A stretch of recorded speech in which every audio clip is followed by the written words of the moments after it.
So, super strict po dito sa NAIA. Ayun. If you have only 7 kilogram, please follow the rules na 1 bag allowed.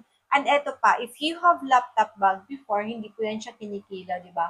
Parang extra na lang siya, okay lang nadalhin niyo yan. Pero ngayon, kailangan naka-separate bag yung laptop bag niyo, hindi po siya pwede ipagsama sa inyong mga personal belongings kasi pinalipat yan nung time na, I think Manila, Cebu yun, nakita ko, na pinalipat siya sa isang bag plus kinilo na rin po ang kanyang laptop. So, ilan yung kilo ng laptop ngayon, di ba?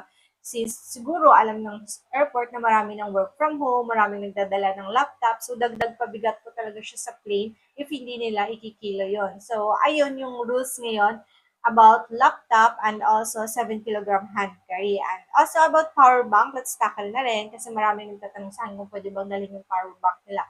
So, ipo-flash ko po sa video kung ano lang po, after this video, ipo-flash ko kung ano lang yung allowed na dadalhin nyo, kung ilang milliampere lang po yung dadalhin nyo sa inyong power bank.